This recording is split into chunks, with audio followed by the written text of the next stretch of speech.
سے آج کل مثلا پورے ملک کے اوپر سیلابوں کی آفت آئی ہوئی ہے۔ اللہ تعالیٰ ہمارے گناہوں کو معاف فرما دے۔ ہمارے شامت اعمال ہے، ملک کا کوئی حصہ ایسا نہیں ہے، کوئی صوبہ ایسا نہیں ہے جس میں بارشوں نے اور سیلاب نے تباہی نہ مچائی ہو۔ لوگ بے گھر ہیں، کھلے آسمان کے نیچے زندگی گزار رہے ہیں، اور پینے کو پانی یوں سیلاب ہے لیکن پینے کا پانی میسر نہیں، کھانا میسر نہیں۔ تو آج ہمارے دلوں میں کم از کم اتنا درد تو ہونا چاہیے کہ ہم کثرت سے ان کے لیے دعا کریں۔ یا اللہ، یہ ہمارے شامت اعمال کی وجہ سے ہم پر یہ بلا مسلط ہے، اے اللہ ہمیں اپنے فضل و کرم سے ہمارے ملک کو، ہمارے ملک کی، ہماری قوم کو اس بلا سے، اس سے نجات عطا فرما دے، ان کے لیے کوئی ٹھکانے کا ذریعہ بنا دے۔ ہر مسلمان کا یہ فریضہ ہے۔ افسوس ہے کہ جو سیاسی رہنما ہیں وہ اپنی سیاسی جنگ میں لگے ہوئے ہیں، کون اقتدار میں رہے، کون اقتدار میں آئے، اور اس کے لیے لاکھ کروڑوں روپیہ جلسوں پہ خرچ ہو رہا ہے،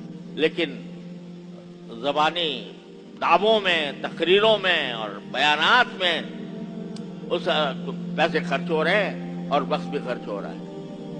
اسی طرح جب ہم آپس میں بیٹھتے ہیں تو ان کے اوپر تبصرے ہوتے ہیں، اور تبصروں کے اندر ہم اپنا وقت ضائع کرتے ہیں۔ تمہارے تبصروں سے کیا حاصل ہوگا؟